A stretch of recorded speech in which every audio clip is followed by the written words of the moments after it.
భరద్వాజ గారు Sukumar 20 years industry అని చెప్పేసి ఈ రోజుకి ఆర్య సినిమా రిలీజ్ అయింది. అవును 20 years ఇండస్ట్రీ. సుకుమార్ ఇప్పుడు ఒక star director, pan India director. Sukumar ఎదిగిన విధానం చూస్తే అనిపిస్తుంది ఎత్తుపల్లాలు అని జీవితంలో ఫ్లాపులు, ఇండస్ట్రీ హిట్లు రెండు చూసినప్పటికీ అంటే సుకుమార్లో ఒక అద్భుతమైనటువంటి ఒక వ్యక్తిత్వ వికాస లక్షణం కనిపిస్తుంది. ఓకే. మిగిలిన డైరెక్టర్లలో అంటే అతనితో పాటు ఎంట్రీ ఇచ్చినటువంటి డైరెక్టర్ల కంటే కూడా కొంచెం భిన్నంగా కనిపిస్తాడు అతను. కొంచెం దాసరి పోహళింపు కనిపిస్తుంది సుకుమార్లో. ఎలా అంటే నారాయణరావు గారు కూడా సినిమాలోకి వచ్చిన తర్వాత తను విడిగా ఒక ప్రత్యామ్నాయ వ్యవస్థ ఏర్పాటు చేసుకునే ప్రయత్నం చేశాడు. నిర్మాణాలు దిగాడు కదా, నిర్మాణం కావచ్చు, రైటింగ్ కావచ్చు, అలాగే తనదైనటువంటి ఒక సెక్షన్ని తయారు చేసుకున్నాడు ఆయన. అది సుకుమార్ కూడా చేశాడు. అంటే సుకుమార్ రైటింగ్స్ అనే పేరుతో ఒక వ్యవస్థని ప్రత్యామ్నాయంగా నడిపించేటువంటి ప్రయత్నం ఒకటి ప్రారంభించడమే కాకుండా సక్సెస్ అయ్యాడు. ఆ ఏరియాలో కొంతమంది ప్రొడ్యూసర్లను కోఆర్డినేట్ చేస్తున్నాడు ఆయన. ఇది కూడా దాసరి గారి నుంచి వచ్చింది. అంటే ఒక రకంగా ఈ జనరేషన్ దాసరి అనుకోవచ్చు సుకుమార్ని. కాకపోతే ఆయన ఇండస్ట్రీకి సంబంధించిన చాలా సమస్యలు భుజాన వేసుకునేవాడు. ఆ ప్రయత్నం ఏం చేయట్లేదు. సినిమా పర్సనాలిటీగా దాసరి అంతవరకే మేకింగ్ విషయంలో. అదే సినిమా మేకింగ్కి సంబంధించి. అలాగే ప్రజలు ఏ ట్రెండ్లో పెడుతున్నారు, ప్రజల ఆలోచనలు ఎలా ఉన్నాయి, అలాగే నడుస్తున్నటువంటి సినిమా ఏమిటి, భారతీయ సినిమా ఏమిటి, ఇతర రంగాల్లో వస్తున్నటువంటి మార్పులు ఏమిటి, సినిమా మార్కెట్ ఏమిటి, వీటన్నిటి మీద చాలా స్పష్టమైనటువంటి అవగాహన ఉంది ఆయనకి. ఆ అవగాహనతోనే అడుగులేస్తున్నాడు. అంటే ఆయన ఫ్లాపులు తీసాడు. అవును. ఆర్య సినిమానే ప్రయోగం. మొదటి సినిమా నిజానికి ఆ సబ్జెక్ట్ పిక్ చేసుకోవటం అనేది అంటే దానికి ఓకే చెప్పటం అల్లు అర్జున్ చేసినటువంటి సాహసమే. ఆ రోజుకి వినాయక్ దగ్గర దిల్కి పనిచేశాడు ఈయన. దిల్కి పనిచేస్తున్న రోజుల్లోనే రాజుగారితో ఒక కాంట్రాక్ట్ వచ్చింది. ఆ కాంట్రాక్ట్ నుంచి డెవలప్ అయినటువంటి కథ ఇది. అంటే ఓపెన్గా ఉండటం ద్వారా ఎట్లా అట్రాక్ట్ చేయవచ్చు అంటే సత్యం ఏదో రోజున అట్రాక్ట్ చేస్తుంది. అంతకు మించి ప్రేమను ఎక్స్ప్రెస్ చేయడానికి లేకపోతే తన సానుకూలతను అవతలాలకు అర్థం చేయించడానికి వేరే డ్రామాలు ఆడక్కర్లేదు. దానికి ముసుగులు వేయాల్సిన అవసరం లేదు. మీరు ఎంత ఓపెన్గా ఉంటే అంత యాక్సెసిబుల్గా ఉంటారు అనేది ఒక విచిత్రమైన పద్ధతిలో చెప్పే ప్రయత్నం చేశాడు అందులో. ఆ కథలో ఆర్యాలో ఆయన రిపీటెడ్గా అదే కథను అంటే ఒక రకంగా ఒక సైకలాజికల్ డ్రైవ్ ఉంటుంది ఆ సినిమాలో. అండర్ కరెంట్గా నెగిటివ్గా కనిపిస్తుంది క్యారెక్టర్. నెగిటివ్గా కనిపించే క్యారెక్టర్లో ఒక పాజిటివ్ వైబ్రేషన్స్ నడుపుతాడు. ఇది అంతకుముందు తెలుగు సినిమా రంగంలో ఆ ప్రయోగం ఎవరూ చేయలే. అంటే ఆ క్యారెక్టరైజేషన్ మీద ఆయనకి చాలా కసరత్తు ఉంది. దాన్ని బిలీవ్ చేశాడు అతను, నమ్మాడు అర్జున్. అందుకని ఆ కాంబినేషన్ వర్కౌట్ అయింది. జనాలు కూడా కొంచెం ఆశ్చర్యపడినప్పటికీ నిజమే కదా అనే వాతావరణంలో ఎండ్ అయింది. అది చాలా పెద్ద హిట్ సినిమా. అది విపరీతమైన పాపులారిటీ వచ్చింది. ఈ పాపులారిటీ మీద ఆయన చేసినటువంటి రెండో సినిమా జగడంకి కూడా ఇలాగే ఆయన ఒక ఫిలసాఫికల్ ఇది తీసుకున్నాడు. అంటే మనకి ఒక వైలెంట్గా ఉంటే పనులు అయిపోతాయి అనేటువంటిది ఒక నేచర్ ఉంటుంది. దాన్ని నమ్ముతారు. నమ్మిన వాడి జీవితం ఏమవుతుంది అనే దాని మీద కథ అది. జనాలు ఆదరించలేదు, కానీ అది కూడా లూజ్ సినిమా ఏం కాదు. అది కూడా ఆయన ఆలోచించి తీసినటువంటి సిద్ధాంతమే అది. అంటే వైలెన్స్ అనేటువంటిది జనాల బుర్రల మీద ఏ లెవెల్లో పనిచేస్తుంది, పర్టికులర్గా బ్రాటప్ స్టేజ్లో. అంటే చాలా స్లమ్స్లో పిల్లల మీద వైలెన్స్ అనేది ఒక ప్రభావం వేసేస్తుంది. అక్కడి నుంచి వాళ్ళు ఆ ట్రాక్లో డ్రైవ్ అయిపోతారు. ఎలా వీళ్ళ బుర్రలు పరిణామం చెందుతాయి, ఎలా జీవితాలు నాశనం అయిపోతాయి, తర్వాత వీళ్ళు ఎలా ఎవరికి ఉపయోగపడతారు, దీని మీద కథ రాశాడు. దాన్ని జగడం అని చాలా బాగా తీశాడు. నిజానికి మంచి సినిమా అది. జనాలు ఆదరించలేదు అంతే. అక్కడి నుంచి ఒక డిఫరెంట్గా ఆలోచిస్తాడు ఇతను అనేది ఒక సెక్షన్లో పడిపోయింది ముద్ర. అంటే రొటీన్కి భిన్నంగా వెళ్తాడు, రోజువారీ కథలు చేసే మనిషి కాదు అనేది ఇండస్ట్రీకి అనిపించింది. జనాలు కూడా అనుకున్నారు. అనుకున్న తర్వాత ఆయన దగ్గర నుంచి డిసప్పాయింట్ చేసిన సినిమా అయితే రాలా.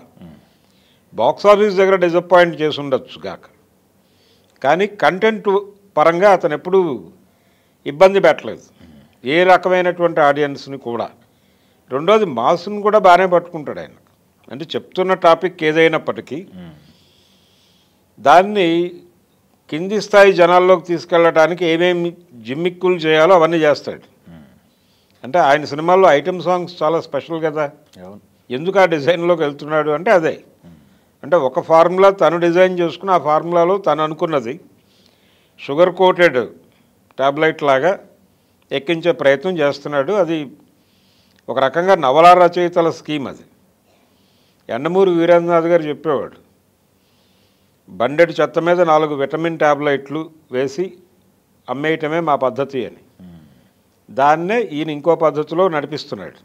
ఈయన సినిమాల్లో అదే ధోరణి కనిపిస్తుంది. ఆ ప్రభావం కూడా ఉండొచ్చు. అతను చదువరి చాలా విస్తృతంగా చదివాడు. కాంటెంపరీగా ఆయనతో పాటు ప్రవేశించినటువంటి చాలామంది డైరెక్టర్ల కంటే కూడా తను చెప్తున్న పాయింట్ మీద కొంత నిలబడి ఆలోచించేటువంటి తత్వం అతనిలో కనిపిస్తుంది. అలాగే ఎక్కడా కూడా డీవియేట్ అవ్వడం. మీకు అతనితో పాటు ఎంట్రీ ఇచ్చినటువంటి చాలామంది మేధావి దర్శకులు ఉన్నారు. కంపారిజన్ అని కాదు కానీ త్రివిక్రమ్ శ్రీనివాస్ లాంటి వాడు ఉన్నాడు, రాజమౌళి ఉన్నాడు. రాజమౌళిది వేరే ఇది, ఆయన అద్భుత రసంలో కథను నడుపుతాడు. ఆయన స్కూల్ వేరు. త్రివిక్రమ్ స్కూల్కి సుకుమార్ స్కూల్కి కొంత పోలిక కనిపిస్తుంది. ఆయనకి ఎజెండా ఉంది త్రివిక్రమ్కి, ఇతనికి ఎజెండా లేదు. ఈ ఎజెండా లేకపోవడం అనేది కొంత ప్లస్. జనాల్లోకి తను చెప్పదలుచుకున్న విషయం మీద నిలబడి మాట్లాడతాడు. ఆయన నిలబడి మాట్లాడటానికి కారణం ఎజెండా లేకపోవటం.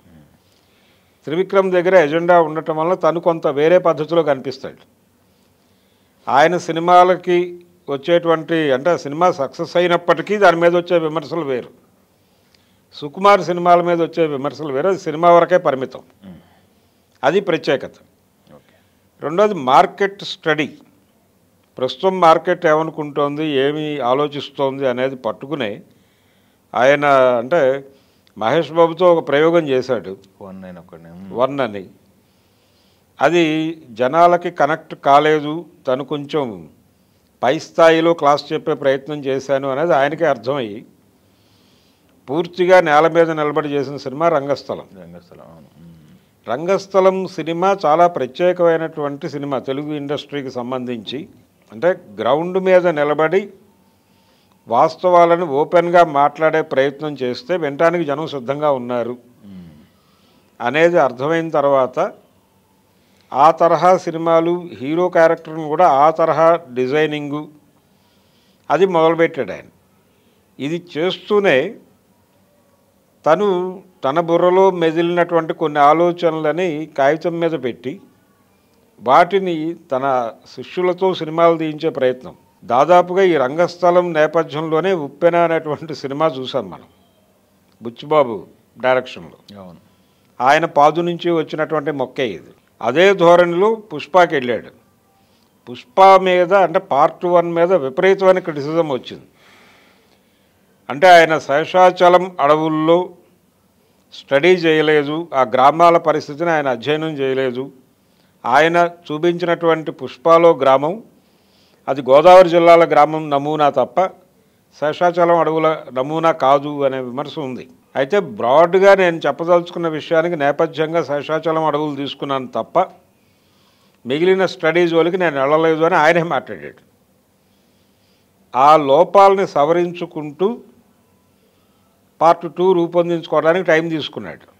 సో దీనిలో కొంత ఆయన శేషాచలం అడవుల రియాలిటీలోకి వెళ్తాడేమో అనిపిస్తుంది. ఈ పుష్ప క్యారెక్టరైజేషన్లో కూడా మనకు రకరకాల సామాజిక అంశాలు కనిపిస్తాయి. వీరప్పన్ కనిపిస్తాడు ఆ క్యారెక్టర్లో, ఇంకొక వైపున వంగవీటి మోహన్ రంగా కనిపిస్తాడు. ఇలా ఒక రకంగా ప్రజల మనసులు నెగిటివ్గానో పాజిటివ్గానో చూరగొన్నటువంటి చాలామంది షేడ్స్ కనిపిస్తాయి క్యారెక్టర్లో. పైగా పార్ట్ 2లో కొంచెం ఎక్కువ కనిపించే అవకాశాలు కనిపిస్తున్నాయి. అంటే రూల్ అంటున్నాడు ఆయన. కొత్త తరహా అంటే అల్లు అర్జున్లో ఉన్నటువంటి రకరకాల డైమెన్షన్స్ని విపరీతంగా వాడుకున్నటువంటి డైరెక్టర్గా కూడా సుకుమార్ని ప్రత్యేకంగా చెప్పుకోవాలి. ఆర్యా 2 తీశాడు మధ్యలో, దాదాపు ఆర్యా కథే ఇంకొక నేపథ్యంలో పెట్టి నడిపాడు. దాన్ని కూడా ప్రజలు యాక్సెప్ట్ చేశారు. ఇప్పుడు పుష్ప 2తో రేపు ఆగస్టు 15 రాబోతున్నాడు. 20 ఏళ్ళు అయింది ఈయన ప్రస్థానం మొదలయ్యి. అల్లు అర్జున్తో 4వ సినిమా అవుతుంది అది. అంటే దాదాపుగా అది ఆర్య పుష్ప 2 సినిమాలు. అవి 2 భాగాలు అనుకుంటే ఇవి 2 భాగాలు. 2 సినిమాలు 4 భాగాలు. వీళ్ళ బాండింగు, వీళ్ళ ప్రయాణము, ఒక తెలుగు సినిమాకి ఒక ఇంటలెక్చువల్ డైరెక్టర్గా పరిచయం అయ్యి మధ్యలో ఆయన నాగ చైతన్యతో కూడా ఒక సక్సెస్ఫుల్ సినిమా తీశాడు 100% లవ్ అని. అది కూడా ఇంటలెక్చువల్గా నడుపుతూనే, అంటే మానవ సంబంధాలు అనే దాని మీద కొంచెం ఎక్కువ ఫోకస్ ఉంటుంది ఆయన సినిమాల్లో. దాన్నే ప్రధానమైనటువంటి వనరుగా తీసుకుని నడిపినటువంటి సినిమాలో కూడా ఒక తాత్వికత చెప్పే ప్రయత్నం చేస్తాడు. ఆ తాత్వికత చెప్పే ప్రయత్నం చేయడం ద్వారా ఆయన ఒక సెక్షన్ ఆడియన్స్ని పట్టుకుంటాడు, ఇతర జిమ్మిక్కుల ద్వారా అన్ని సెక్షన్స్ని పట్టుకుంటాడు. ఒకసారి ఎప్పుడో రాజమౌళి అన్నాడు, నాకు పోటీ ఇస్తే సుకుమార్ పోటీ ఇవ్వచ్చు, లేకపోతే త్రివిక్రమ్ ఇవ్వచ్చు అని. త్రివిక్రమ్ కంటే కూడా ఇతనిది భిన్నమైన శైలి. ఆయనది కొంత నేటివ్ ధోరణి ఎక్కువ ఉంటుంది. ఈయన యూనివర్సల్గా ఆలోచించగలడు. యూనివర్సల్గా ఆలోచించగలగటమే ఇతని ప్లస్ పాయింట్. అందుకని డెఫినెట్గా పాన్ ఇండియాలో సక్సెస్ అయ్యాడు, అవుతాడు కూడా. 20 ఏళ్ల ప్రయాణం ఈరోజు మార్క్ చేస్తున్నారు. ఈ 20 ఏళ్లలో హిట్లు ఫ్లాపులు సమానంగా ఉన్నప్పటికీ డైరెక్టర్గా అతను ప్రత్యేకమే.